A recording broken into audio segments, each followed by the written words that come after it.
We are live.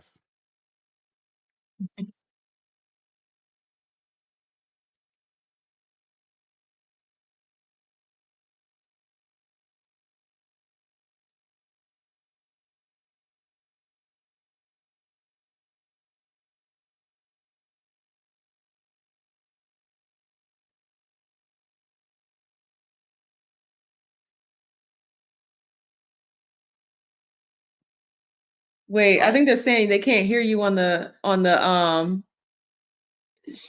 yeah, Shannon, I don't think they can hear you. All right, okay. I'm not doing all of that again, y'all. I'm trying to get through my technical difficulties. You should hear me now. The mic is live now. We figuring this thing out. This is my first time. We're gonna get through it. What I was trying to do, Justin in the comments trolling me. We are here with a live show, so control alt debate. A lot of you all are probably from the show already, but if any of my viewers are here on the OCPD coach, this is the first time doing it here live. And today we're going to be talking about mental health. I think this is going to be a great topic. If you have some kids, family members, this is a great topic to bring them in on, have them sit with you and get some knowledge. And I was saying before I realized I was on mute that I wanted to have everybody on the panel introduce themselves because we do have some special guests to my viewers, and then we can hop right into the conversation. So, yeah, Sandra, do you want to start? Okay, gentlemen, ladies first. Hey y'all. So I'm Sandra Faye or Sandra Faye, however you want to pronounce my name. And I do a lot of commentary on my main channel, Sandra Faye, but then I also have other channels.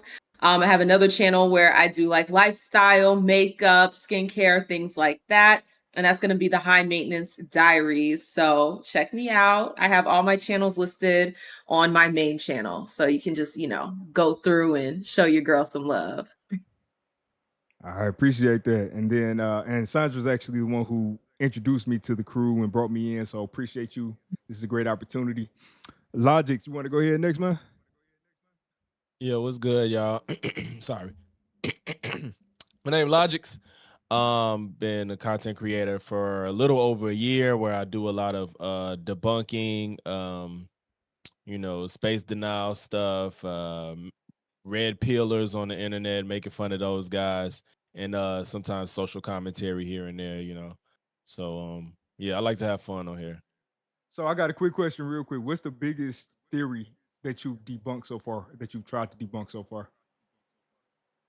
I Flat mean, well, earthers.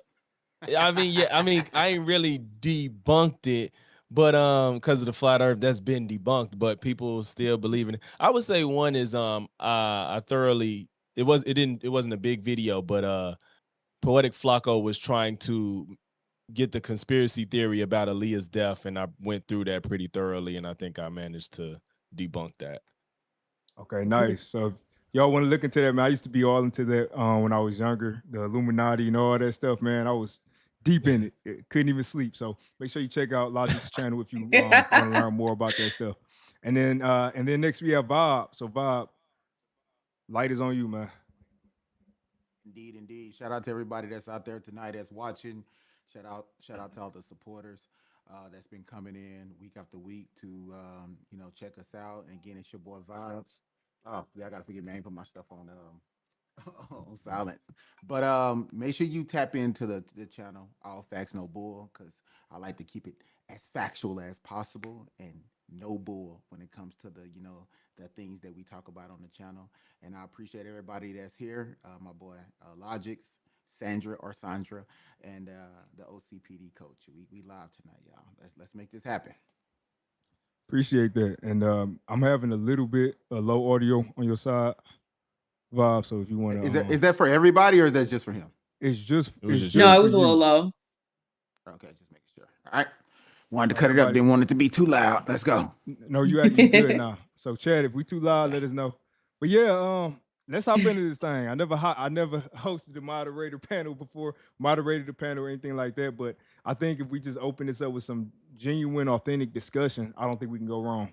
So the topic for today is this: Is mental health ignorance the biggest struggle that we as a community are facing? Is mental health ignorance the biggest struggle that we as a community are facing? And when we have mental health ignorance, is literally our lack of knowledge or refusal to get knowledge about mental health. So I'll come to a story eventually on what made that topic kind of come to mind. But does anybody want to start and kind of talk about what their mental health experience was like growing up, the stigma or what you thought about it growing up?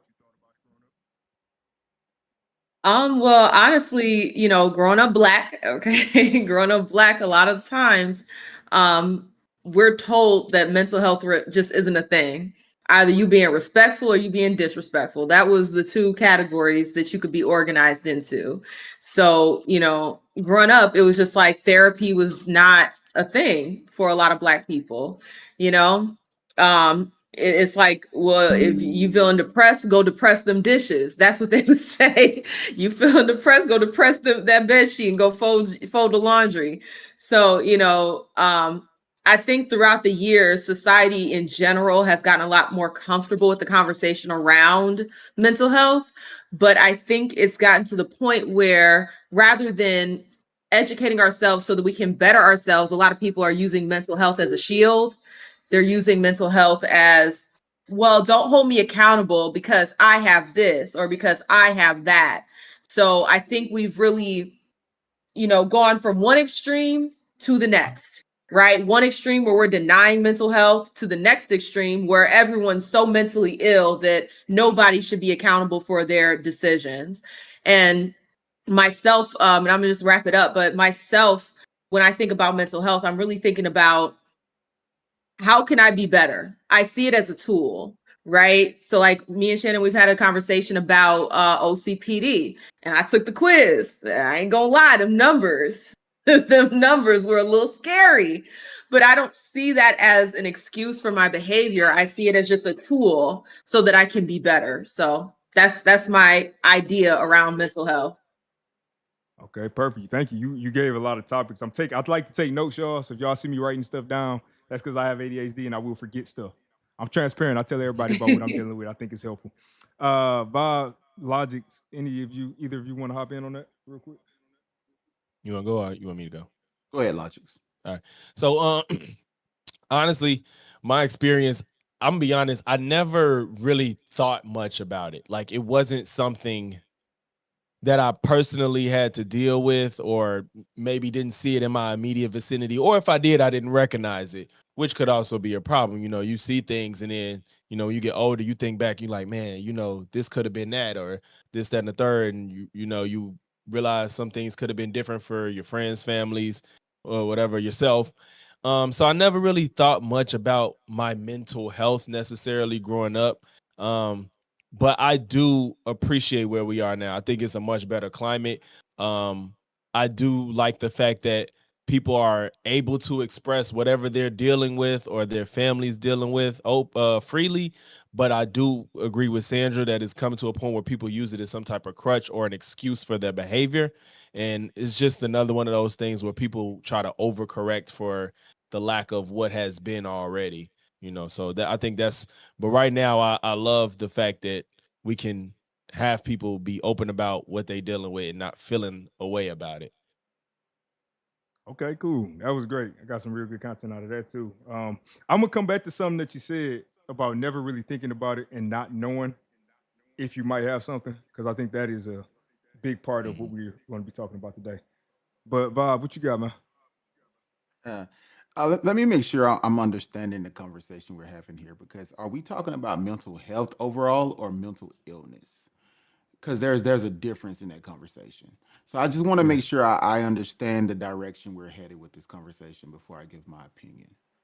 No, that's a great question. Wait, When I mentioned it, of course, me having ADHD and OCPD, those are mental illnesses. So I love to talk about that. But I really do think mental health in general is something we should talk about because therapy, you can go to therapy and not have any diagnosis or not have anything technically going on with you, but we still don't even do that much. So I was thinking that it was more just mental health in general. okay, yeah, just wanted to make sure.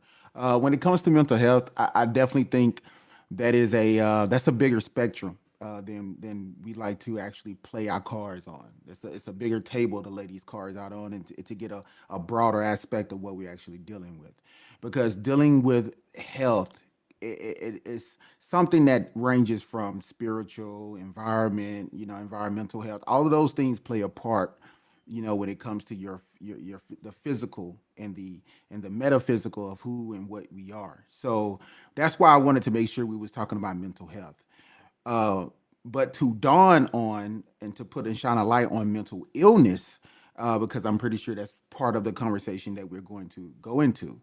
It's not hard for any part of your body to become ill. It's not hard for anybody to get a virus and become sick and to go through something that could be traumatic and cause their immune system to break down, and that can cause illness, right? So for me, I grew up in a toxic environment. Now I know Logic just said that he didn't experience too much of that growing up, and Sandra gave her example of how you handled some type of sadness or depression in her house. Go depress those dishes was a good one. But but I grew up around it. I grew up around not just mental health, which means bad environment, bad eating, bad physical, all of the things that would create that mental illness capacity. So I'm very familiar with what that looks like hand to hand. My sister dealt with it. But did she deal with it because she was actually mental or had some type of illness in her brain? No, it has to do with her environment. Single mother, no father, middle child syndrome, not getting attention. These things can cause a play on, your who you are and what you're trying to be, and cause you not to be focused or have the control of your thoughts like most people do when they have that support system, right? So I've seen it. I've seen it as a grown up. My stepfather went through it. I think my brother go through it low key, but he'll never admit it. But that's I've seen it throughout my life. From family members, friends. I've seen it, and I call it an illness because, like Sandra said, people use it to try to make excuses for the things they're not doing. My sister no longer has to take the medicine that she was given when she was a child. She's a fully functioning person. She goes to work. She has two jobs. She took care of both her kids. They both, like we have to really define what an illness of the brain is, because we have schizophrenia, we have, bipolar disorder, we have multiple personality disorders. We have all of these things that have been defined, and these are the more serious things on that spectrum. And I think for me, yes, mental illness is real. I would never say it's not.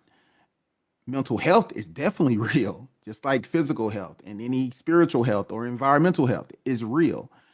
But how we allow it to affect us is still totally up to us at the end of the day. So that's my perspective on it, and I'm happy we're here having a conversation about it. So Awesome. I love this. And I have to give a quick shout out real quick to Chantel the Simp. I'm guessing I'm hoping that's right. But Chantel made a comment and said, I didn't even know OCPD was a thing. Yeah, I didn't know what OCPD was. And Justin mentioned it. I know Sandra, you mentioned it. And I think I probably run into probably 5 or 6 different people who have said that same thing. And I want to attribute a lot of these conversations to the fact that I've been so willing to be transparent about what I deal with and about what I've been understanding about myself, which leads me to my next question.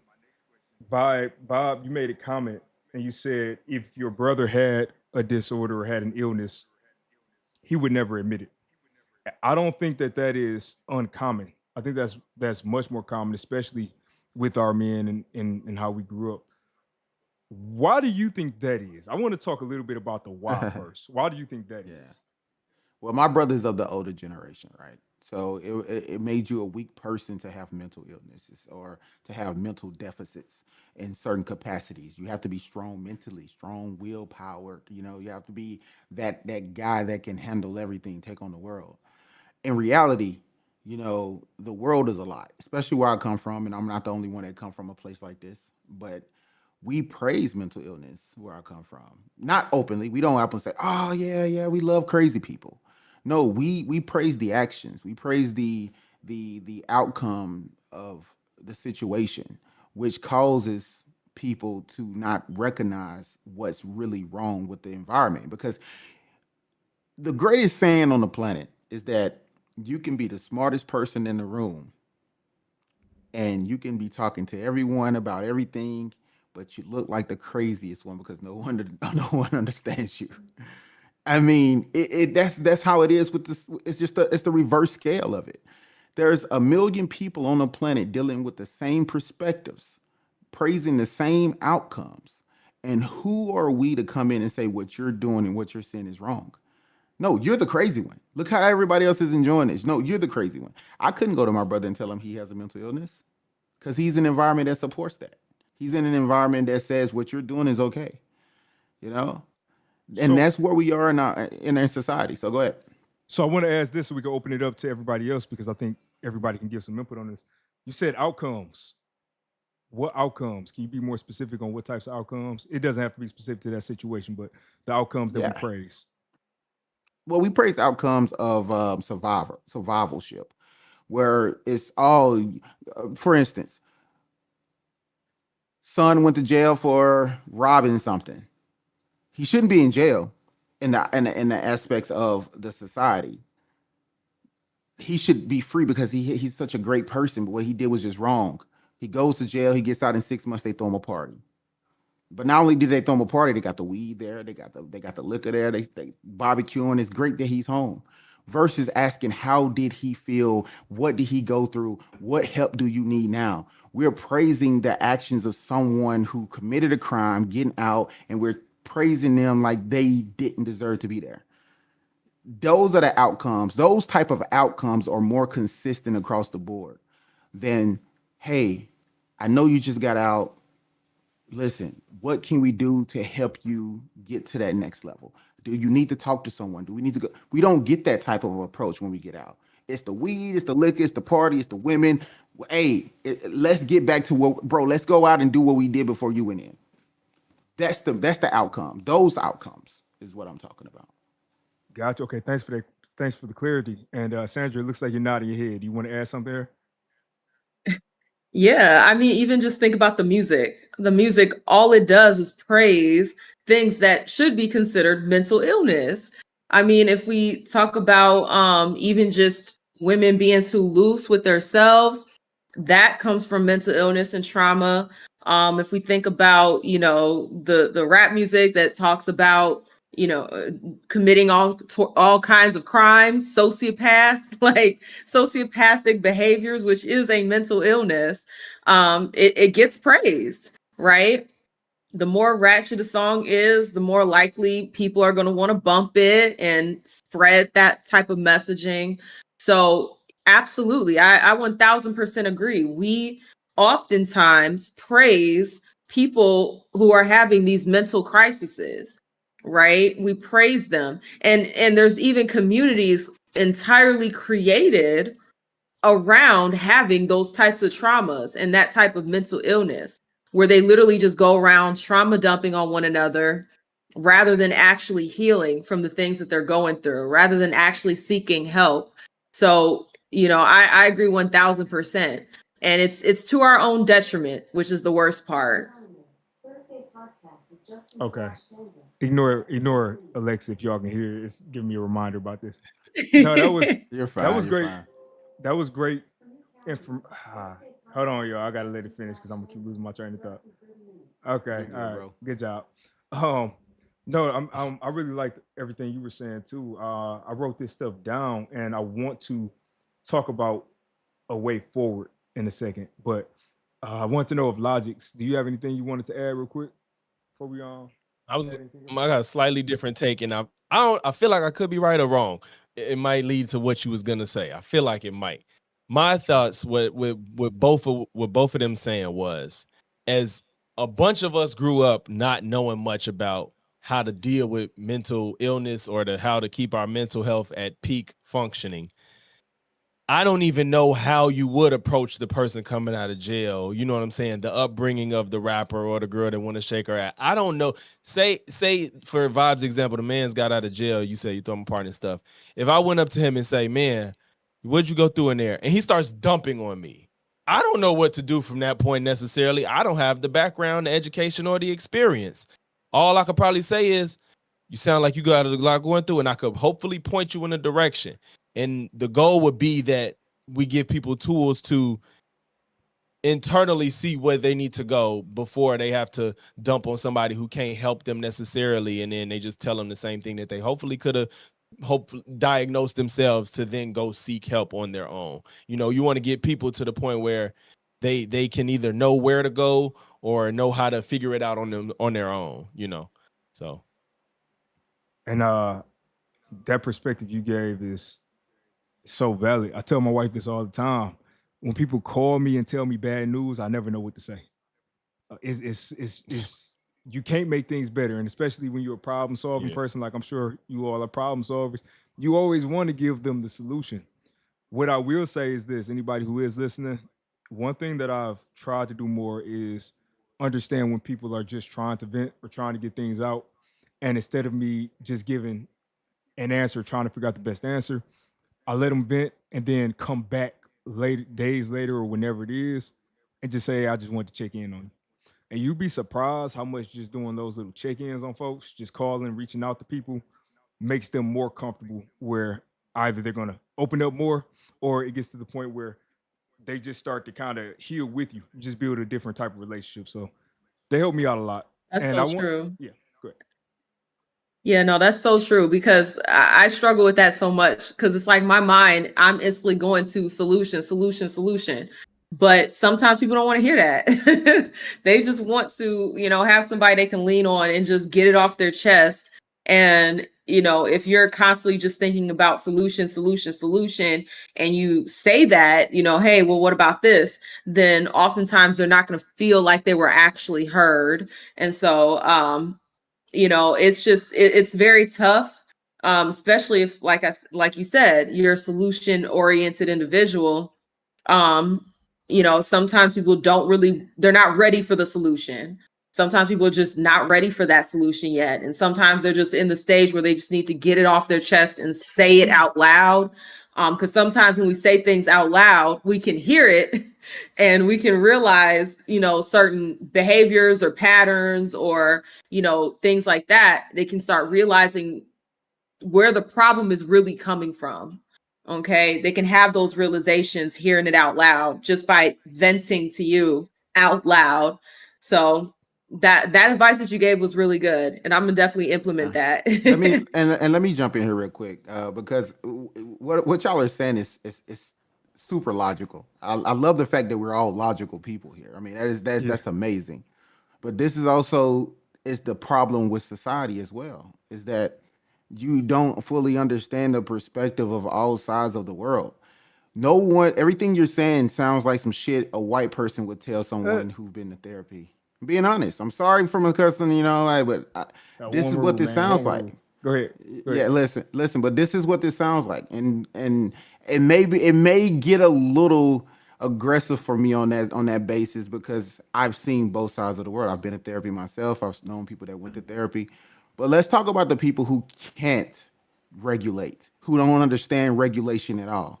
Like there's a lot of people that couldn't, like Logix said, I don't know how to go talk to this person who just got out of prison. Like you're right, you wouldn't because you haven't never been in a situation where those people are prominent in your arena.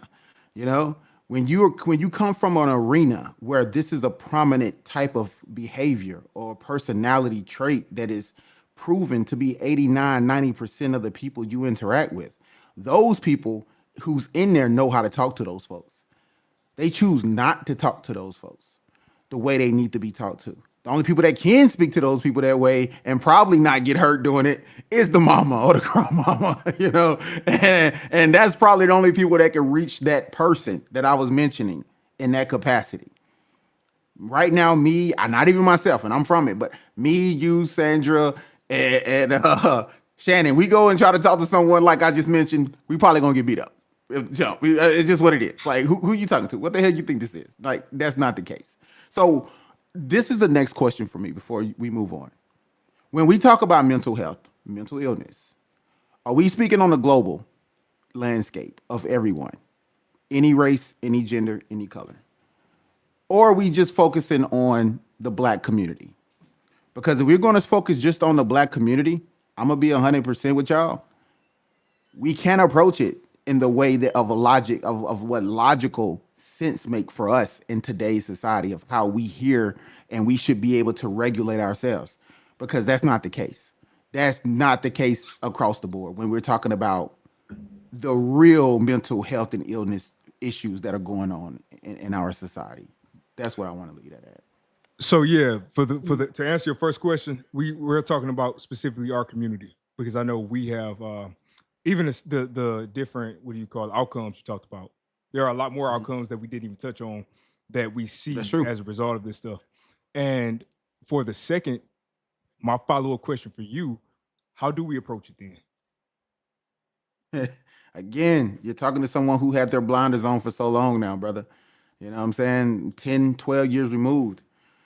I went to school to try to become a psychologist or a therapist. I got my human resource degree as far as I got, and then I kind of washed my hands of the situation and focused on my own mental health, and realized that nobody in my immediate circle was going to be a support system for me to overcome the struggles that I have witnessed or was firsthand in myself being in those environments. So again, it's a conversation of, trying to take away what we've learned from other people that's outside of this community as a whole, right? And figure out how do we approach it by stepping in the shoes of the people who are actually going through it, because it's really hard to do that. You know what I'm saying? If you're not willing to get your hands dirty a little bit and actually be a part of their society to fully understand it. Like I said, I'm too far removed to even think about how to help. The only people I can try to help is my immediate family that's still in it, and try to give them advice on how they can change it. But again, that's mental illness. I can try to show them that this is something they can recover from, but mental health, that's environment. That's physical. That's like not working out. That's not eating healthy, still eating the BS that they're putting in their system. Like, that's causing depression, overeating sugars. Like, we have to dig way deeper to fix that. But you can give a person a little light, they'll walk it for a little while, but the environment ain't gonna always win. So That's huge. And I agree with that 1,000%.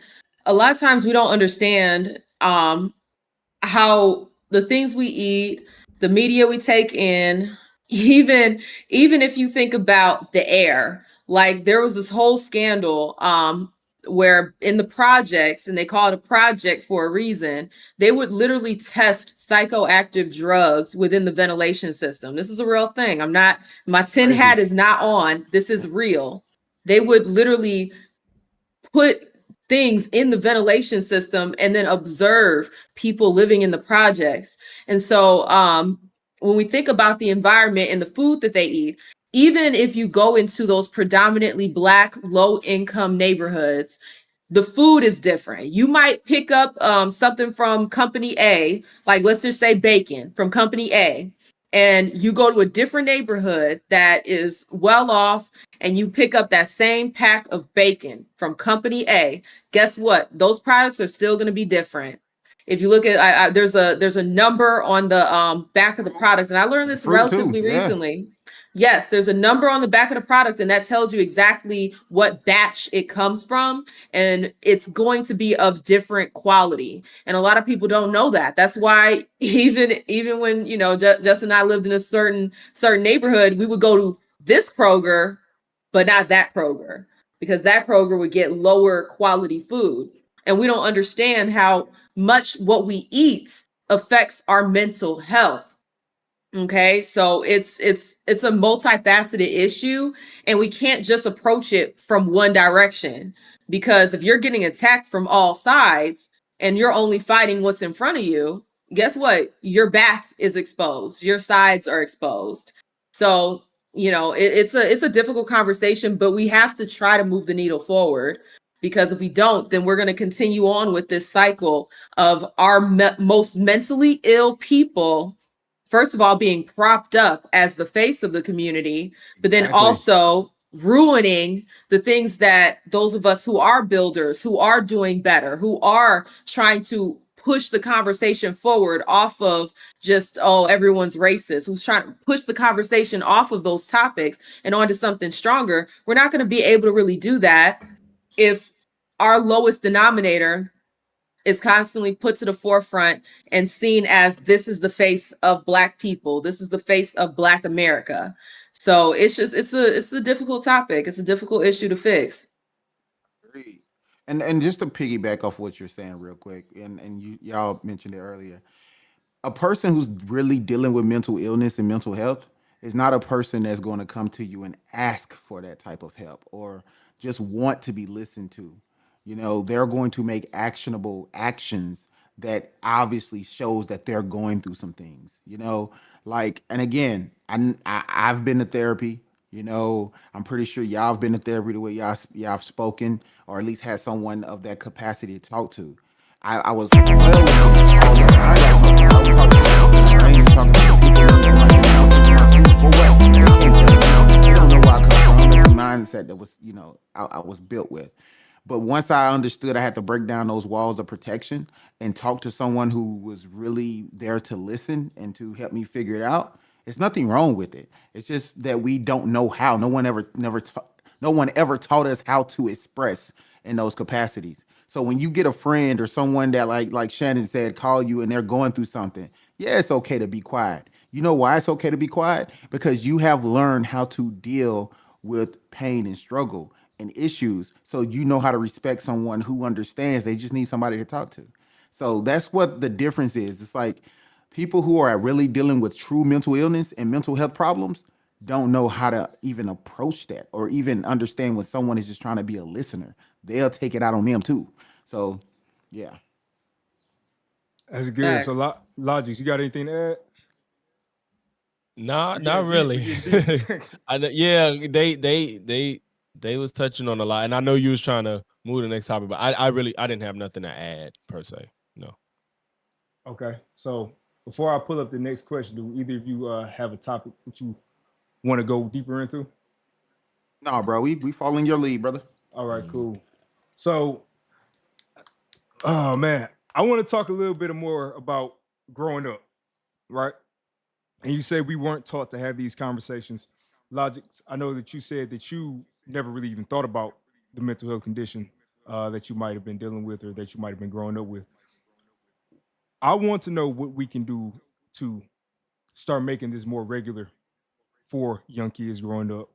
And I bring this up because I found out I had ADHD, OCPD, and OCD 2.5 years ago.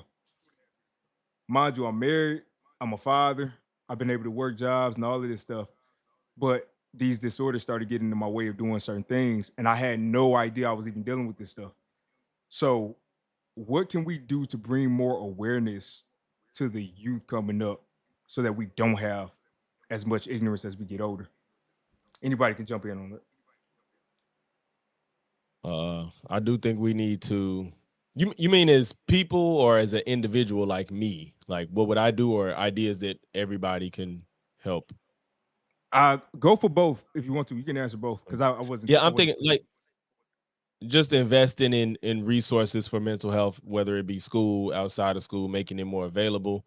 Um, taking the time to educate ourselves a little bit. Of course, don't act like you have a degree in something if you know that you don't, got formal schooling. But, just take the time to look into best ways to help someone grieve. You know what I'm saying? Stuff like that. You could just Google things like that and you'll generally find some decent tips on stuff like that. Leaving space to for your loved ones to be vulnerable. You know what I'm saying? I do think it's good to just generally listen to people instead of always trying to throw out solutions to their problems.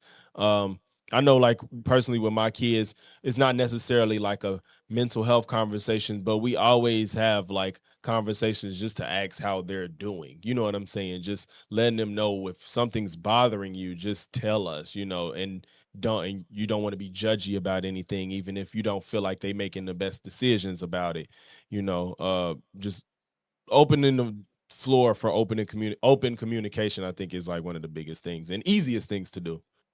I want to add to what you said though. So I know you said that it wasn't really a mental health question when you say how are you doing, but I do think that is something that helps with understanding where your child's mentally is, because I mean you're asking how are you doing, like what's going on inside your head, how are you feeling, all of that good stuff.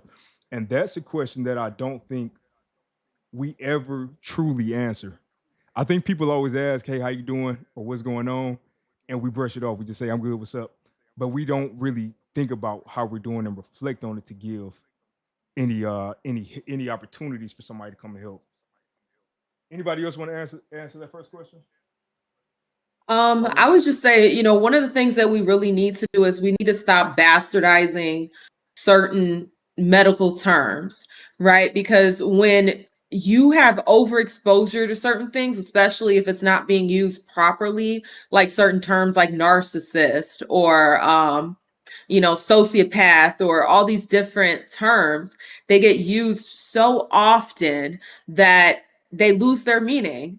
And so when somebody does, exhibit these characteristics, they don't want to even touch it because all the crazy people they see online saying, "Oh, narcissist," it's no longer a tool for figuring out what's wrong so you can better yourself. It's now a tool for weaponizing it against other people. So either weaponizing it in a sense of, well, I have this, so you can't correct me, or you have this, so your opinion is no longer valid.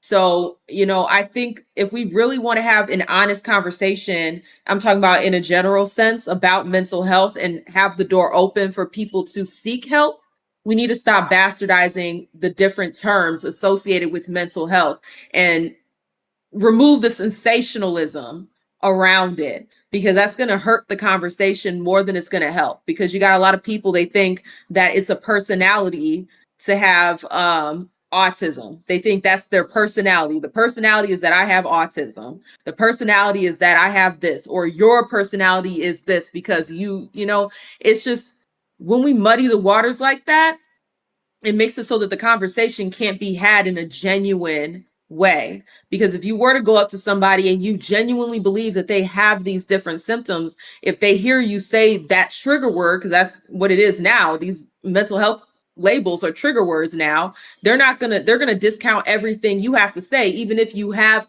a degree and you've diagnosed people with this and you know exactly what it looks like and they have all the pillars. But because it's been sensationalized and politicized in the media, they're not going to hear what you have to say. No, I agree with that for sure. Want to add anything in about? Oh yeah, for sure, man. We on the topic that I think we can have a really good conversation about. Shout out to my wife. She's 2 months in right now. I think a second month in on getting her master's in counseling and everything. Nice. She already has a bachelor's in psychology and everything. So the thing about that as well is that she feel like she know too damn much just when it comes to mental illness. But Sandra said some things that actually made a lot of sense as well when it came down to it. She said that we are bastardizing these symptoms and things like that, and these things are becoming an issue. And based off of what she put in the chat, she mentioned the DSM, which stands for the Diagnostic and Statistical Manual of Mental Disorder, which has been out since the early 70s, if I'm not mistaken, before they stopped electroshocking people for having just, a difference in opinion. But right now, I think the last one came out in 2020. There has been, I think there's 190 diagnoses of different mental health conditions when there used to be roughly about 25. You said Now we one. have a book thick How many? 190. 190. 190.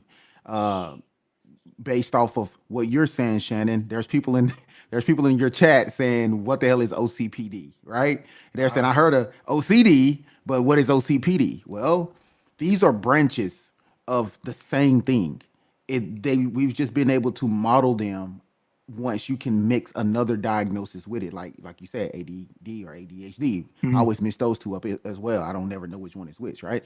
So basically, we are creating these new symptoms based off the fact that you don't fit into a perfect world. We are chaotic people living in a what they would consider society based off of man-made rules, and we live in a concrete jungle. People are really animals. We are down in our core animals. Like that. That's what we are, and we are expected to act a certain way. And when you don't, then you get labeled, which is totally fine. We all are um, uh, opting to be within this society. But let's keep it a buck. Let's keep it a whole thousand. Shannon, I don't think you have OCPD. I think you have characteristic traits of you, bro. That's what that is. These are characteristic traits of your personality. They want to label it so it's different and you stand out of having something that is not of a normality. Period. I'm OCPD as well and never took a test. I knew that shit before. Excuse my language again. I knew that stuff before I ever even heard of the words, bro. I told Sandra when she told me the other night, she said, I took a test. Shannon had me take the test. And she said, now I'm aware. I said, you aware because you know the definition now? It's been defined for you. Now you understand who you are as a person. You should know who you are as a person way before something defines you as that. We just choose not to accept those definitions. Go ahead. So I want to speak on that because I do. Go ahead. I always tell people you might not. I don't talk just having the disorder with people. I always talk about having the traits, right? So the traits of OCPD. My issue was this with OCPD, the type of disorder it is. Most people who have it would not be aware that the things they are doing are not how everybody else would do things, right? So normality. Yeah, but what it does is in your head, you start to look at people differently. So you're supposed to. We are different. It's the judgmental element that is not natural. You're not supposed to have such a judgment. No. See, no. That's wrong, though. That's wrong, though. It's wrong to say this is not who you are. This is wrong to say dude, you are a judgmental person, and it's okay to be that. It's okay. So what makes you say you said you have OCPD? I'm curious. What traits do you have that make you think you have it? When you say you have, how about this? How about this? How about you ask me if I have them and let me agree or disagree? No, you said you had it already. You said you. I don't know what it. I don't know what it is. I've never read the definition. Listen to what I'm saying. I've never read the definition for it. Never read the definition for it. Never took a test to tell me if I had it or not. Only conversation I've had is with Sandra, and I know who Sandra is. She said she had OCPD.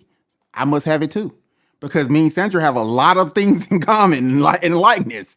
So by all means, tell me what those character traits is, and let me confirm or not. If you know, yeah. I got you. So to sum it up, you have to have 4 of the 8 to qualify for OCPD. But OCPD, obsessive compulsive personality disorder, they related to an extreme perfectionism, orderliness. Yep, that's me. That's me. Structure. So you get to the point where a lot of things are extremely organized to the point where you miss the main point of the message because you're so caught up in the details. So a lot of people will over-organize stuff. So instead of having, let's say, 3 levels, they keep going, 7 levels, 8 levels, and then you get to the point where the task is pointless. You got the rigidity, so you are stuck in your ways, and anybody that's going against your ways is completely wrong. You have me, bro. Or you got the hold on, I lost my train of thought. Hold on. You fine? You fine? Hoarding is part of. So hoarding is you just start keeping all of this extra stuff because you think you'll need it one day. So this is for me is a bunch of wood. I do home improvement projects. A lot of wood, a lot of pens, all of that good stuff. And it's a lot of black and white thinking. So that was the main crux of it. Where it's you just named 90. You just named 90% of the people I know, including me. I just don't know those 4. Then that's a bigger question. Then I'm wondering, what type are these people suffering at all or dealing with anything internally that everybody is? This is the thing, right? Everybody is suffering trying to fit into a box that they don't belong in, bro. So I don't think so. All right, that's cool. No, that's cool. Now everything he just named, right? My grandma was a hoarder, kept shit for years. My mama to keep shit for years. My mom is super rigid in her ways. She see things black and white. I grew up around what you're talking about. I can't tell anybody how to change who they are. Nobody can, because you're going to be battling an uphill battle, trying to get anyone to see how they are rigid, judgmental. Hell yeah, everybody I knew was judgmental. If you're not judgmental where I come from, you don't fit in. So the things you're claiming sounds like normality to me. It sounds like the normal person where I come from. But go ahead, No, Logic.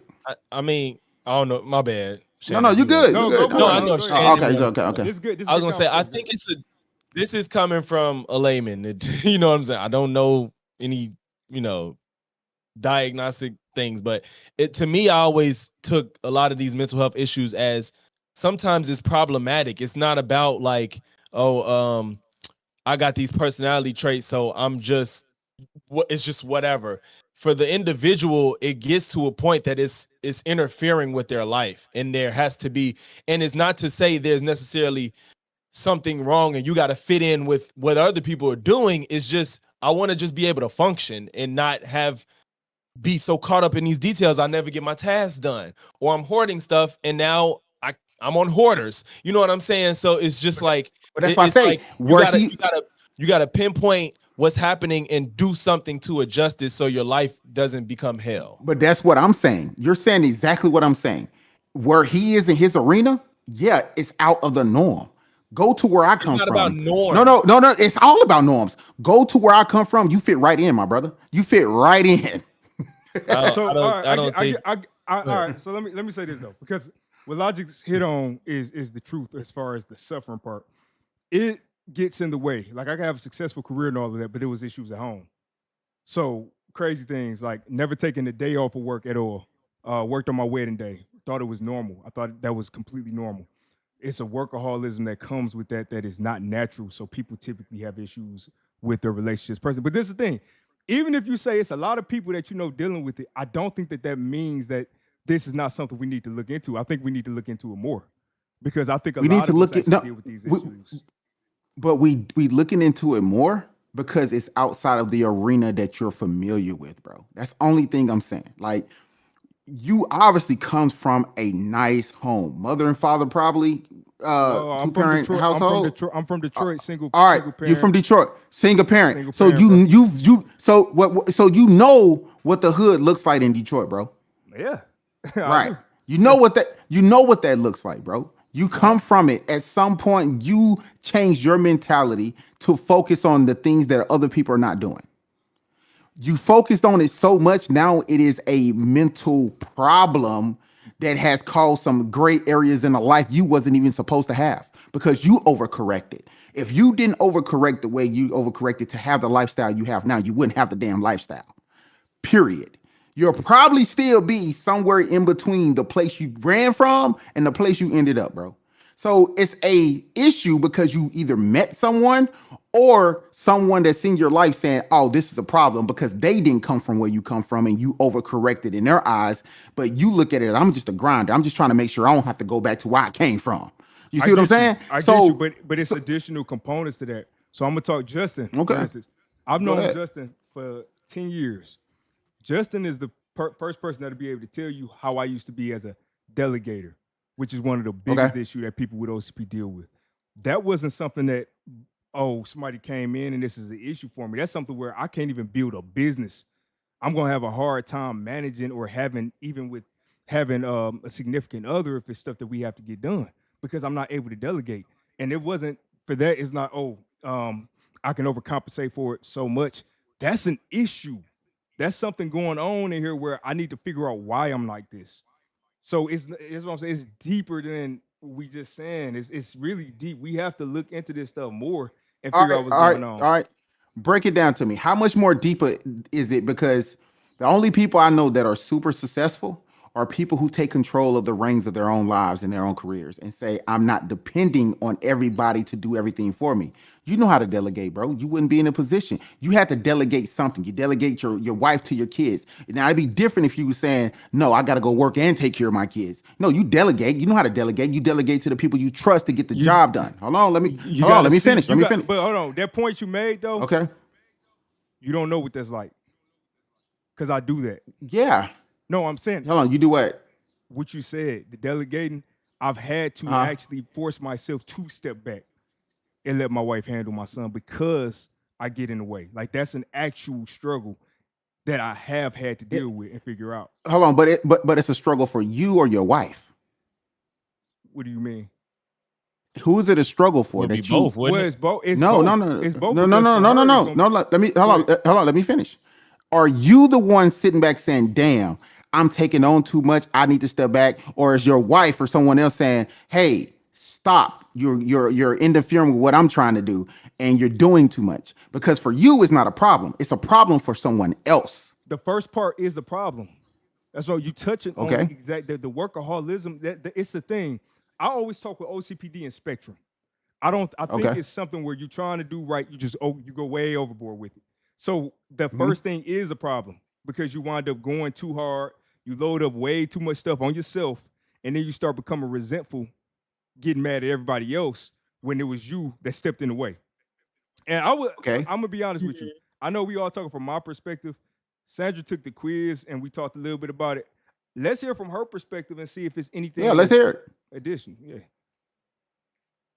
Yeah, so I see where both of y'all are coming from. I truly do. When it comes to like things with mental health, yeah, I think society does create a box and then they expect everybody to fit that mold. That's what we call normal. And to be honest, a lot of the things that are deemed normal, and it depends based on the society that you're in, right? So normal for here is different from normal in India, right? Which is different from normal in China.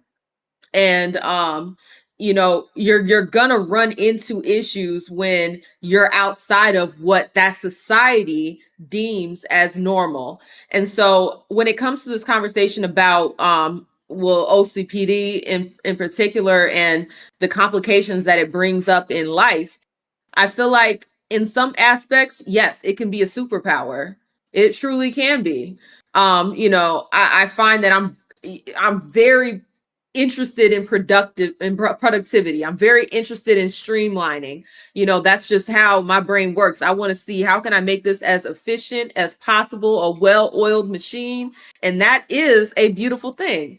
But also when you start going to those extremes, the issue it was presenting for me, and like we mentioned before, I'm not fully diagnosed. I took the quiz, I have the traits, but I'm not fully diagnosed. The issue that was arising with me was with relationships, right? So when I would have different issues with Justin, you know,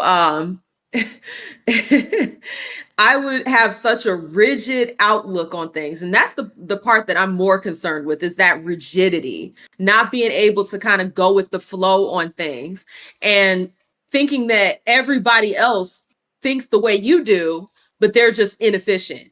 That's that's how I was thinking about it. I was like, everybody thinks the way that I do. It's just the way they think is just inefficient. It's not as up to par as, you know, it's a little bit of grandiose, a little bit of feelings of grandiosity as well. So, you know, it poses issues within my relationships.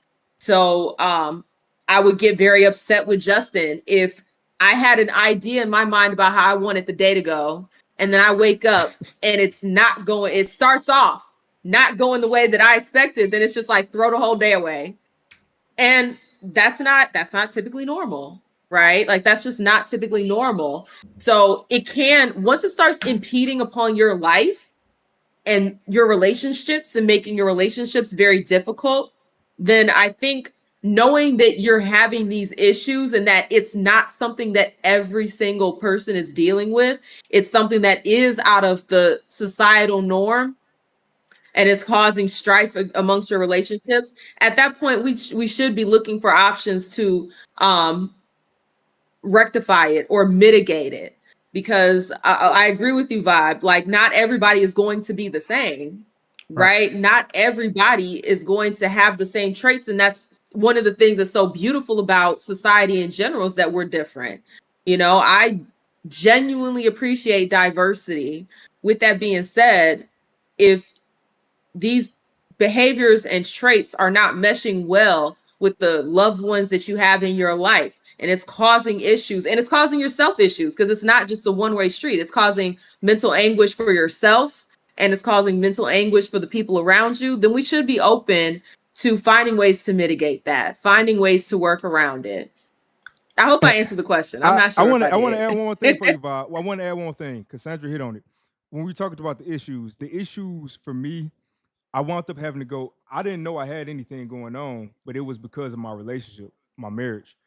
One of the other big things with that is frugality. So it's just you cannot spend money. You hoard money. That's what I call it. You hoard money to an extreme level. I have flip flops, dude. I have flip flops that have paint on them. I had shorts that have paint. I have all of this stuff that looks worn down and torn up, but I would refuse to get it fixed. It got to the point where it was my Father's Day gift, and I kept refusing to even allow my wife to spend any money on me because I didn't want any. It led to disagreements where we had to really get to a point where it's like, you got to get this checked out. This is not normal that I can't spend a dime on you. Not normal. This is that you keep using it. Yeah. You keep using the word. This is some people in your life, bro. I know you love your wife. I love mine.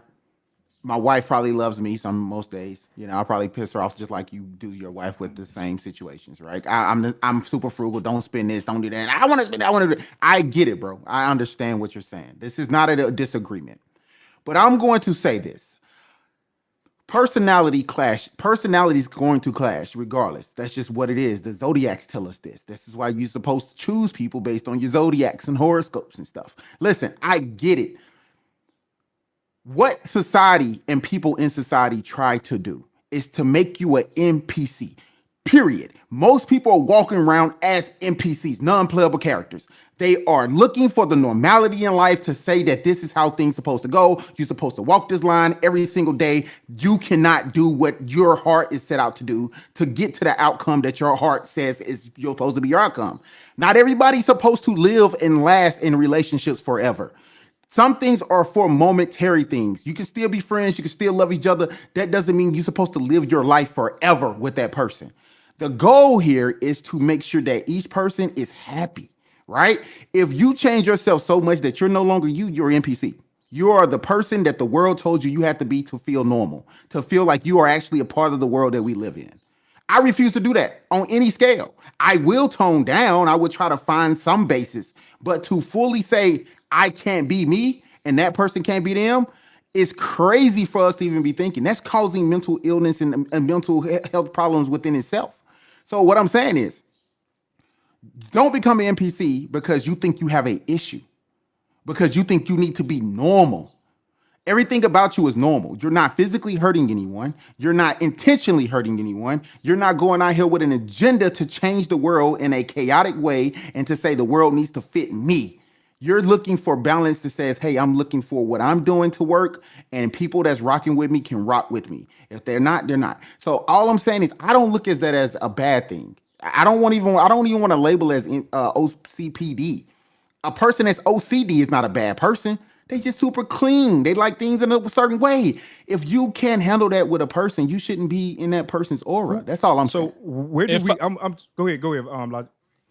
I was gonna say so Vibe. If you say you had a brother or something that every time he opened the door, he had to close it, come back in, open. Or he had to open it, go to the other side, close it, then do that same process twice until he was like ready to move out that room.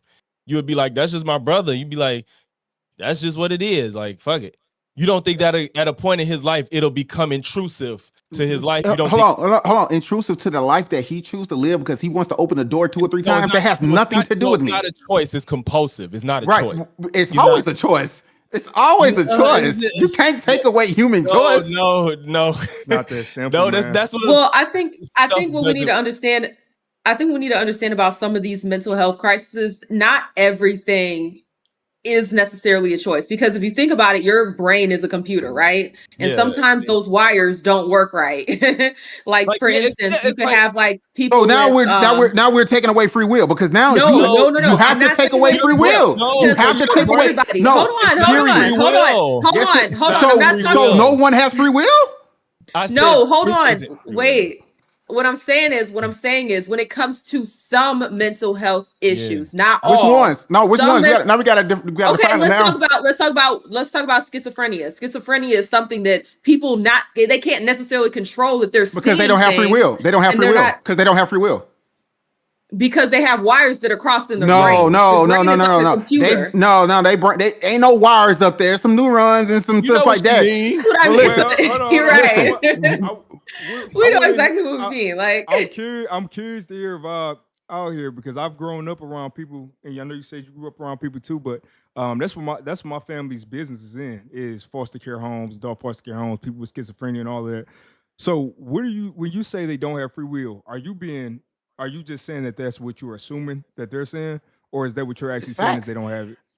I mean, based off the conversation we're having, someone gave up their free will to somebody or something because you're saying they don't control it. If you don't control something, you don't have the free will. You don't have the willpower to change it. That means you don't have the freedom of will. Okay, all right. So A person who can't stop a person who can't stop smoking, a person who can't stop smoking says I can't stop smoking because it's chemically changing my imbalance. You don't have free will. So either you believe that you have free will or you don't. So do y'all believe people have free will, or you saying they don't have it?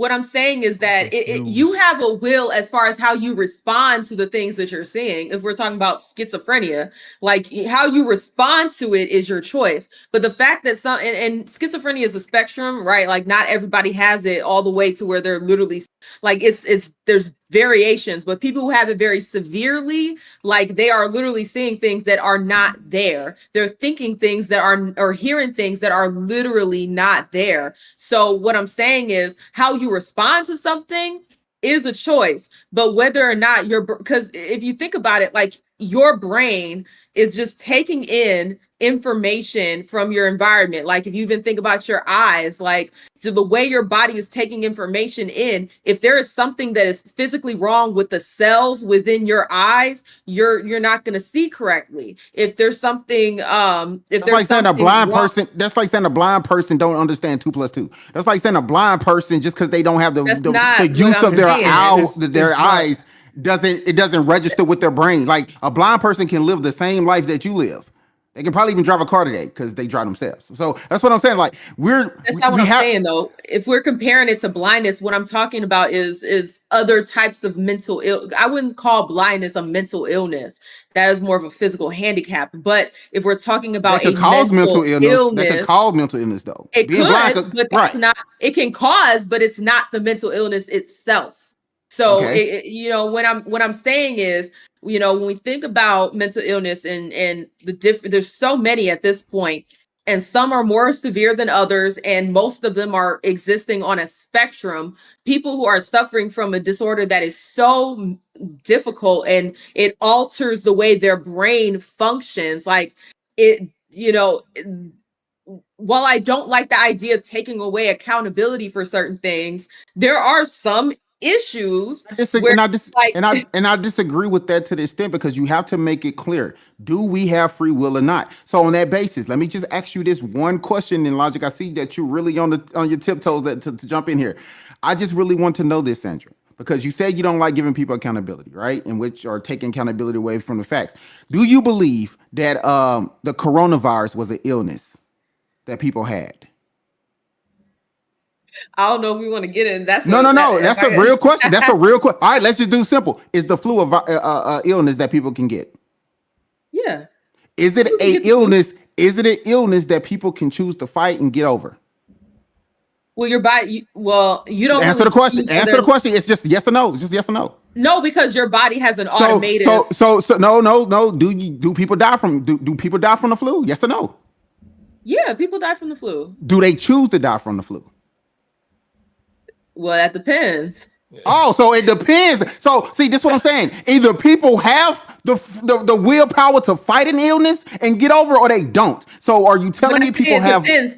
when I say it depends, because certain people need certain interventions because their body is too weak to fight off the disease. So if you're not going to go get those interventions, then I mean, in a sense, you are choosing to let yourself Oh, go. thank you. So I appreciate you answering the question. People choose to go to the doctor to get their illness taken care of and be healthy again. People can choose to go to a therapist and get that illness taken, because you said mental illness. These are mental illness. Illness means there is curables that can help this. This is not a permanent thing. So where is the No, so that's not true. That's not true. It's look at the something you do to definition. mitigate. Look It's at the not true. listen. Look at the definition of illness. Then look at the definition of mental illness, and put them together, and you will get the full spectrum. And I would love to hear what Elijah got to say, because he itching. I can see it. I want Shannon to go because he ain't been able to No, say you that. go ahead. You go ahead, because I'm at the point. I didn't want to double back, and I feel like Sandra covered it. I kind of forgot the thought. I'm gonna be honest, I really forgot the thought. I think Sandra basically said anything I was gonna say. So you said mental You sure, man? illness. Come on, bro. I truly don't remember my thought. Oh, dang. All right. So, All right, go ahead. Bob. I guess my question is this: I want to make sure I'm understanding your point 100% clear. What is? Yep. Are you saying? You're saying mental illness exists, Mhm. but it's not on the world to tell that person that they have a mental illness, or what exactly are you saying? I want to make sure I'm understanding. No, no. The world can tell you have anything. I mean, it's up to you to accept that or not. So again, let me go back to my sister. They told my sister that she was bipolar disorders and all of this stuff, and she took pills and Seroquel and all this stuff for 10, 12 years. One day, my sister woke up and said, "I ain't taking that shit. I'm going to work. I need a job. I don't want to deal. I want to be dependent on no Social Security check every month." She went and got a job and been living a good life. Got a man and been married. She doesn't live the normal life. But they told her she never would. She was in special education. She was doing all this. They were told her she was neat. No, that was a choice she had to make at a point where she realized that she could live better. She could have a better life. So she's not the only one. I've seen people who had normal lives and go the opposite way and chose to go down their path and say, nope, I want to live off the government. Matter of fact, I don't want just me to live off the government. You got a mental illness too, my daughter. Let's go get you a check. Personal experiences. People build their kids to get free checks. And I've seen it. People say, hey, you're going to be sick. You are mental. You have ADD. You have ADHD. All of this bull crap just to get free government checks. And then they end up believing they actually have that. That is a choice. These are choices that we are making. You are choosing to change, Shannon. You are choosing to say, I have OCPD and I want to not do this so my wife can be happy, so my family can be happy. So I can be happy. That's what you're choosing. Yeah, but so you wasn't happy. So no. So you telling me? No. So you mean to telling me No. you wasn't happy? No, if You wanna wasn't know- happy. You know what? This is why Be honest. I absolutely love this conversation, because we get to be transparent, and this is more of what we need. Yes, indeed. I share how I dealt with so much. What is the word I use? Identity, such an identity crisis, because I had ADHD and OCPD. I had no idea what was going on with me. I thought that I was just a quitter. Thought I was a failure. I didn't understand what was going on. I could not get projects to completion. I literally suffered from getting anything to completion. I couldn't bring people in. I couldn't lead a team. This was all real stuff. And I'm going to show y'all something real quick. Watch this. I'm about to pull up PowerPoint. Yes, that's it. I'm about to get into it. Look at this. Hold on. I'm going to put it in this view. Y'all, we getting deep. We getting deep. This is the conversation that I love to have, right? So watch this. I got to click through all this because I went to preview mode. All right, look at this. You see all of these projects? It's All right, you see all opening those? up on the stream. Yeah, I'm not. Yeah, I'm I not want seeing- to. it's- You would have to You got to look Is at it the me? stream. share Yeah, I with would us say, is too. it me? Because I'm not seeing nothing. Hold on. No, look at Pull it the up. stream. Can Oh, you see it on okay. the stream though, if y'all pull it up? This is Yeah. just a list. This is not even everything. A list of projects that I started and did not finish. Think about this. This is over the course of 10 years. So this doesn't include when I was in high school. This doesn't include when I was working at jobs. None of that stuff. This is just stuff. Oh, look at Justin. Justin said, "Where is Detroit on fire?" It's on here. It's the fifth from the bottom on the left side. Justin knows because I brought him into so many projects and could not complete them. This was not anybody else involved. This was just me. So can only imagine what that did to my mental, where I didn't understand anything about why I could not figure out how to finish things. I was so Listen, excited. Go ahead. because you was happy not finishing, bro. That's No, I who you wasn't. were. Who would You be were happy not happy. You finishing? Who would be happy not finishing, dude? listen. You are that person. You are no longer that person because you have helped changing because you chose to change. But no one is happy, or no one is not happy not doing what they're doing. You were happy not finishing. You were happy not doing what you said you was going to finish. That's who you were. A crackhead is happy being a crackhead because he's going to continue to smoke that crack because it makes them feel the way they want to feel in that time. So I'm telling you, even though you can look back and have 2020 hindsight and say, oh, I wasn't happy. In the moment, you was happy not finishing, bro. You was happy jumping from project to project. It made you feel good to do that. But now it doesn't because you have other responsibilities. Your other responsibilities have changed your outlook, which is fine. But you did not like doing this at the time, bro. You love not doing this. You love not finishing. Period. I think I'm gonna say this. It's like we're getting a little deep, but you talk about the post, in clarity, post nut clarity, right? I think it's something That's like exactly this. what I was saying. But Exactly. can you say that you are truly happy or you just felt good? It's one and the same. No, listen. It's one. It's one and the same in the moment. It's one and the same in the moment. You smashing a big trashy looking girl. It feels good because again the JJ don't have a face. You close your eyes and imagine it be anybody. But as soon as you do what you do, you wake up and you realize this is what you've done. You're like, oh damn. But guess what? You're the person that'll say, I'm gonna go find another one and do it again. And it makes me you're that person in that situation, bro. That's all I'm saying. Now you woke up and said, no, I think I want a better looking woman every time I do it now. It'll make me feel better. Is the case, does that not mean he still doesn't have it? What title it or not, OCPD or not? Okay, let's title it or not, yes. Does that not mean there's still not something to address? And I don't know. I don't get how you saying you were happy. And he's sitting there saying I was not happy. And you like you were happy. He's like, I mean, he's happy. He's happy in hindsight, bro. No, hindsight is happy. No, you know what? Basically, what you're saying is like just because I was skateboarding one day and I broke my leg, I was happy. No, I wasn't. Like I didn't have an outcome that was favorable. That doesn't mean I'm happy. I was in the process of doing something that I wanted to do and it didn't work out. That's not happiness. He might have been happy, like, yeah, I got these ideas, but he's not happy about the fact that all of them didn't go through. But see, this is the thing, right? If I want to skateboard and I fall and break my leg, you can't be like, you was happy. No, I wasn't. So this is the crazy part that y'all would put a stamp on the process of goals or moving forward, the process of moving forward. You're saying when you picked up the skateboard, you wasn't happy. You were sad when you picked up the skateboard because you knew you was gonna break your leg. You saying that? Opposite of what I just said. No. Answer the question, Logic. Were you happy? I didn't say. Answer the question, Logic. Were you happy when you picked up the skateboard?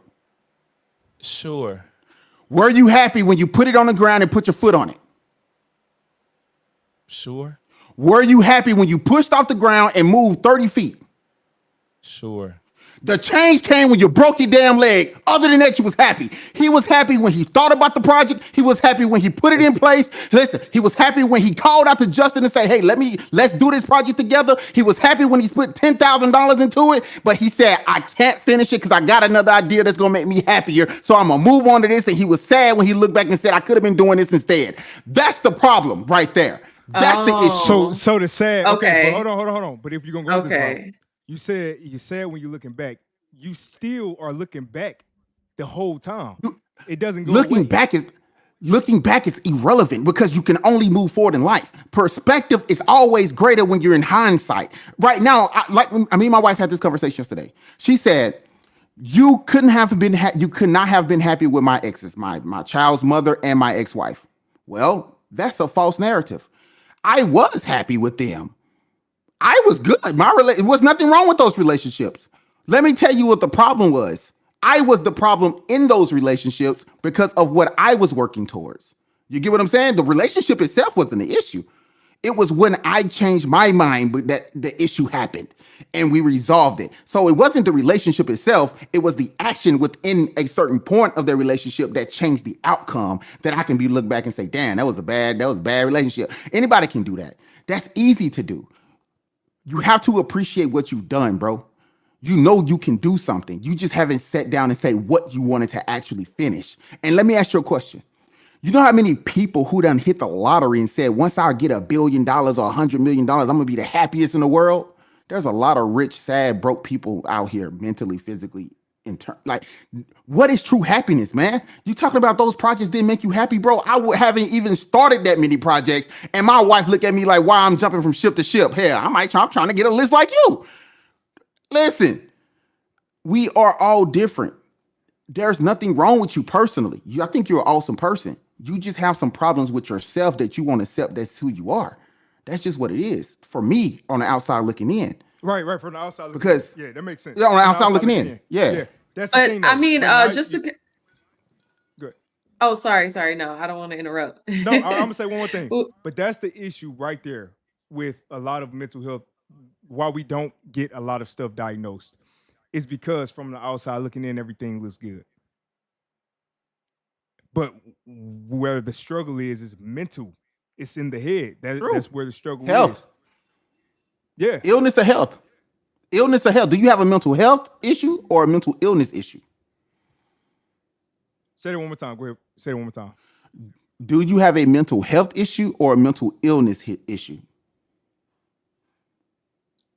Well, by definition, the mental illness issue, but the mental illness led to mental health issues. Well, technically, that's not really the case, because mental health is the 4 elements, like your environment, your eating, and everything that is encompassed. Like you're saying that everything that is encompassing your environment is causing you to have a mental illness. So what came first, the chicken or the eggs conversation? Did your environment cause the illness, or did your illness cause your environment? Because they can't be in sync. If you have a mental illness, then you have to have a mental health problem, which means your environment and everything else encompassed is jacked up as well. What about people who are born with them, though? Are you counting birth to be the environment? So if people are born with these things, right? Then yes, because the hip hop music that your mama played while she was in your belly. That's not always the excuse. Listen. I'm sorry, but let me go. Let me go. Logic. Okay, the twerk. Hey, the twerking she was doing, the drinking and smoking she was. It's just genes. Listen, the smoking and drinking she was doing while she was in your belly, the arguments that the baby daddy and baby mama, that's environment, bro. That is not always the reason. It's sometimes you just got genes. Okay, so you saying okay? Let's talk about genes real quick, because I know we're not trying to stay on here all night, then, right? And I'm not trying to get too metaphysical on y'all. In that case, DNA. We're talking about epigenetics. We're familiar with epigenetics since we're talking about genes. Logic. Mm-hmm. All right, since we're talking about epigenetics, right? Then in that case, we should be thinking about who we have our kids with, then, huh? That means if your great granddaddy had a mental illness problem, you shouldn't. If you know that. Well, you should know that, because if you care about your time, they don't date people when they know they got sickle cell or something. They don't have let's put it like this. I had a child with a woman who has sickle cell. My daughter doesn't have it. That's fine. What did you have? Did y'all both have the gene? No, I didn't have the gene in it. She was full blown sickle. She was full blown sickle cell. I'm talking about two people that know they have the gene. No, but what I'm saying is, well, her mother and her father knew they had the gene and they had 3 kids. So that's what I'm saying, exactly what I'm saying is that a mental illness issue where you want to breed sickle cell babies into the world when you know that this could be a problem? Not necessarily. Not necessarily. Well, what? We get too deep. Well, this is off topic too. Well, just to kind of put a bow on that.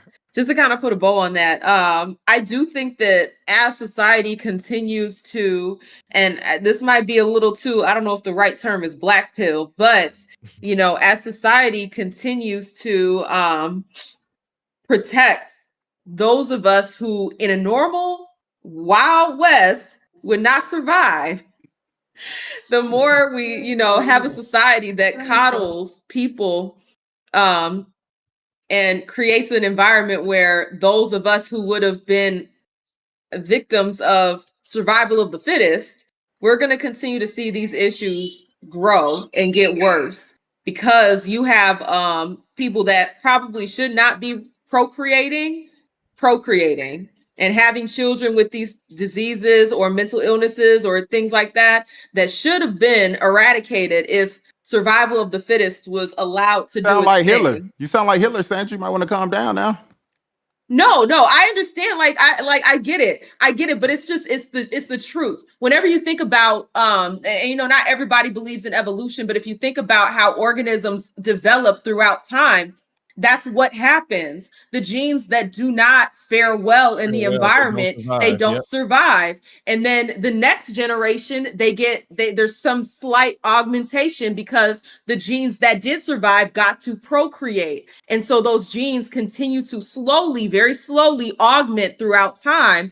But we've gotten to a place where we keep everybody alive and everybody has the opportunity to procreate. And, it's just, we're going to see problems arise because nature is not taking its course. We're interfering with nature. So based off of what you're saying, right? My boy Shannon, I said it's black pill. You did, but you said my boy Shannon, who has OCPD to this extreme, and his wife, if she had even a slight bit of this, based off of what Logix said, it's okay if they procreate because they're gonna just procreate a new one of those super hyperbolic, anxiety-based, super hyper-focused kids that's going to be half productive in life, only semi-finish some shit. See, I gotta go ahead, Logic. I'm sorry. The difference is if they learn how to manage it. Obviously, right. if it goes unmanaged, it could be problematic. Obviously. So if the DSM changes tomorrow and say that what he has, with the DSM, but the society creates these and say this is what's normal. So if the actuality of what his life is like, regardless of the DSM. but if it's something that needs to be labeled, then if it becomes a normal thing tomorrow and he starts to produce this over and over again, we get a world full of him. Like, what are we saying? Well, I feel like when we talk about these conversations, there's a genetic component, but then there's also, like you said, environmental components. So I don't think that everything is always hardwiring because of genetics. Sometimes these are, we talk about generational trauma. You grow up around certain environments, you learn how to survive within that environment. And if you move outside of that environment, that is now outside of the norm. That's no longer, like, for instance, if you grew up in a very dangerous environment where you had to move a certain way, and then you leave that environment to a safer environment, but you still move in that way, that's a illness in a sense, because that society doesn't function that way. You think about like people who join the military, oftentimes they learn how to eat their food really quickly. Or even if you think about people that were in prison, they learn how to eat their food really quickly and they looking over their shoulder because they don't want nobody to mess with them. So it's like you learn these behaviors, and when you leave that environment, it's no longer proper. It's no longer makes sense with the environment. So, when it comes to this conversation, and I'm not a eugenics type of person. I do believe in nature. I do believe in survival of the fittest. But with it being said, being humans, we can learn how to mitigate things, and the problems that were exacerbated through environment can be altered so that you learn how to cope, so that you learn how to use your things. Because I do think that OCPD is a superpower, but you have to learn how to control it. I think a lot of things can be superpowers. We just need to learn how to cope and learn how to control it for the better. Learn like how Cyclops' phasers. He can't just have them bitches out. He got to get the shield and open it when he needs to, That was a good one. That was a good one. But if his mentality was to destroy, he would never put them on. But he's trying to live within the bounds of what society says it should be. Now, this is my last question to everybody, and be honest, and you can answer however you like to be. You feel free, right? Shannon, for you, brother. If you didn't decide to have kids or have a wife, and you just wanted to be a man who was focused on everything you was focused on, would this be an issue or a superpower, like Sandra said? It would be an issue. And I can tell you this from experience dealing with people who have OCPD and have had it for years. A lot of them wind up 50s, 60s, and they have destroyed a lot of their life because they've literally burnt bridges with every single person. So they can't have people. They made it where they can't even have that connection if they want to. And on top of that, you still have all of this indecision. You don't trust your own decision making. You have that the imposter syndrome, the self-confidence, all of these issues. So you just don't feel good. You're not happy. You're trying to work to make up for the happiness. And I know me personally, a lot of the stuff I know I said that was the catalyst, but it's because we learn how to cope. We growing up, we learn if like Sandra said earlier, mental what was it, depressed the dishes. Like this is we grow up where we stigmatize this stuff, where we think mental health Mm-hmm. has to be schizophrenia, it has to be that extreme level of mental health disorders. And I wound up doing a lot of stuff, man. I have a grandmother, and she tells me how I used to be when I was 3 years old. She said she could tell I had something going on because I had to have all of my shoes in a certain way. Everything had to be in a certain way. I had a high school teacher. I never finished my class assignments. It was my art class. I never finished any of my assignments because I never thought they were perfect. So we have a certain time, we have like a week to do it. I would be working on the same project for 2 and 3 weeks. And he already knew it was something going on with me. I was chewing pencils in second grade. It's called stemming. I didn't know what was going on. I'm chewing erasers. I'm in second grade. Teacher bring a bag full of erasers, and she's like, we got to figure out what's going on. I didn't know what was going on with me though. So for me, if I didn't have a family and I had not known, I guess one more thing. Hold on. I have to take that No, no, question take your a time. step back. A step back. The biggest issue is not knowing you have it. That's the biggest issue. Once I found out I had it, I was able to start making the steps to try to improve it. But if you don't know what's going on, then you just sit and you suffer and you don't know why you suffer. Okay. All right. Logic for you, brother. Like for you, I know you don't really have too much experience with mental illness, but have you seen any type of thing, anything that you would point out that you may be suffering with when it comes to your own mental health, environment, everything together, or just a mental illness that you may have suffered slight depression, anything in your history? Honestly, nah. That's the thing. I don't want to pretend like I think I really might be suffering something. I really not nothing to my knowledge that nothing. Nah. So Oh, okay. regular everyday emotions. I don't have anything interfering with my life on a day to day or So that. you regulate pretty well on your own. Yeah, like I figured out ways to decompress and shit, how to resolve conflicts. I don't. I mean, I got ticks. I don't know where it comes from, but I have like body ticks. But I don't know if that got to do with any mental health. Hey, we don't know. It might be in the I DSM don't know. tomorrow. We don't know. I got ticks, Hey, even if you think about people that have ever experienced, sorry, I'm about to trigger some people, bed bugs, you can develop a tick based on dealing with bed bugs. Like crazy. there's Didn't know some that. people like, Wait, you talking yeah, about? Wait, it's just funny that ticks are a bug, and you said bed bugs, Yeah. and I don't know if you're talking about bug ticks or like a body tick. yes. No, I'm talking about bed bugs. If you've ever Okay, dealt with I a was talking situation where about you like body twitches. no, what I'm saying, let me relate the two. So if you ever deal with bed bugs, right? Oftentimes once you're aware of it, you'll feel something crawling on you that isn't there. So you'll find yourself going like this randomly.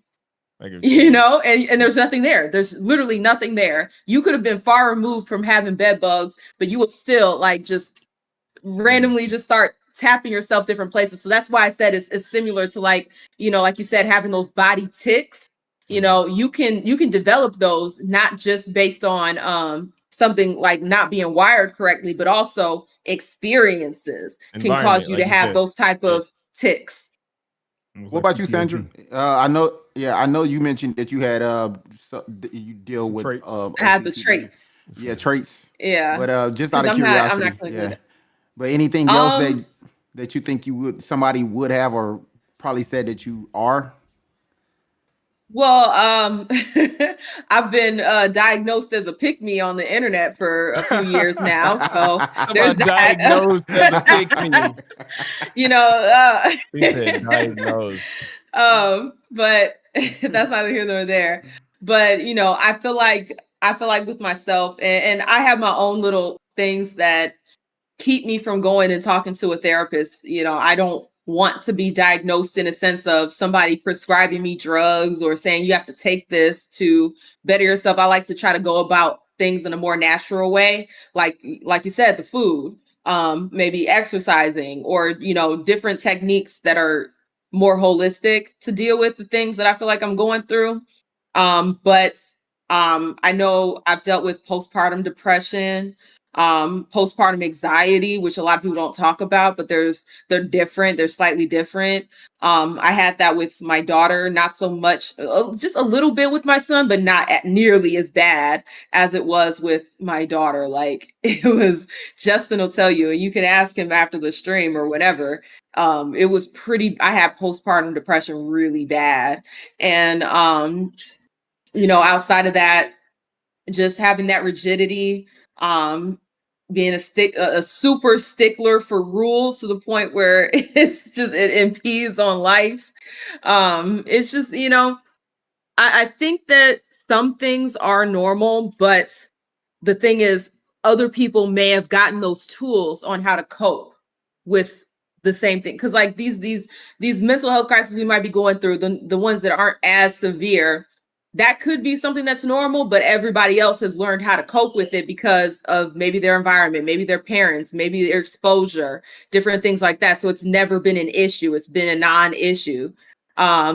So, for me, that's the main thing, especially the postpartum depression. That was crazy going through. Okay, no, that's totally relatable, especially with this new generation of women who having children. We hear that a lot about postpartum. They're definitely something new to somebody like me. I didn't hear about that until maybe the mid 2000s, like 2010s and stuff like that. But for myself, and I'll finish it off here.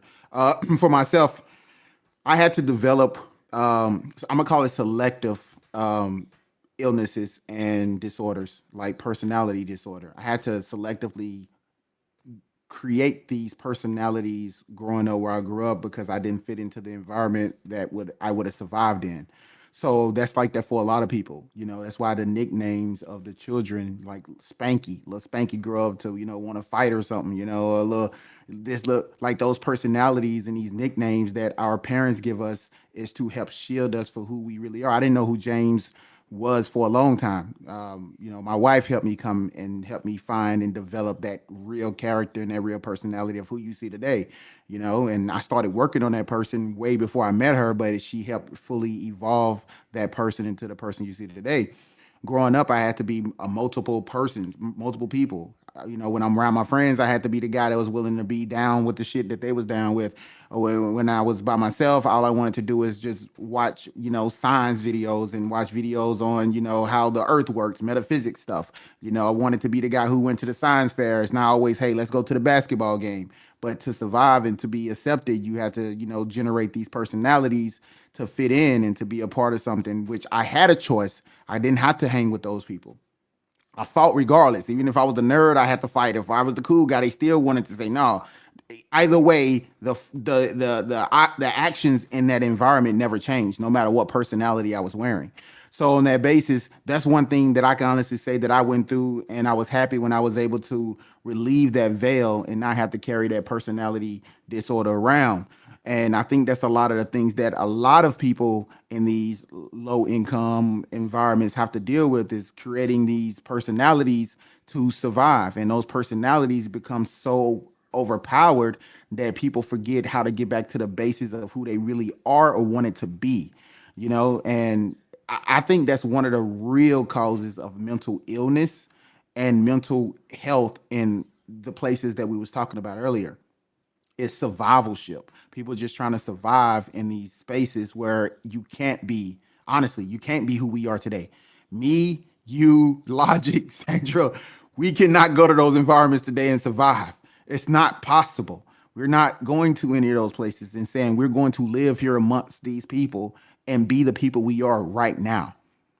I mean, unless y'all disagree with that, we have to say that for another conversation. But I wholeheartedly believe that. So for us, I think we have accomplished a lot of the hurdles that a lot of people can't, because we was able to get out of bad situations or never have to be exposed to them. And that's a blessing within itself. So on that basis, I want to end with this. Mental health is real. Mental illness is real. But when it comes down to it, it's your choice to try to get help for your problems. No one can force you to want to be the person you think you can be or know you can be. And please call the 1-800 mental health line. I don't have it. Should have probably Googled it so we can do, make sure people can call the right number. But if you're dealing with something, yeah, if you're dealing with something like that, I really hope that you go out and talk to someone professional and not just your homie, Cheddar Bob, go talk to a real person, somebody that can really help you in this situation. So It says call 988 crisis lifeline 988 suicide. So okay, yeah, we can put it in the chat. there you go. I So guess, yeah. You want to wrap this up? hey, Yeah, yeah, I yeah, gotta Let's hop yeah, wrap, on let's this. wrap this Yeah. up. I think this is a great conversation. And again, this is what we need to do more of. You can have these conversations, you can have this space, and we can have different opinions. We can have all of these conversations in a place where it doesn't have to get violent. It doesn't have to get crazy. We don't have to get disrespectful.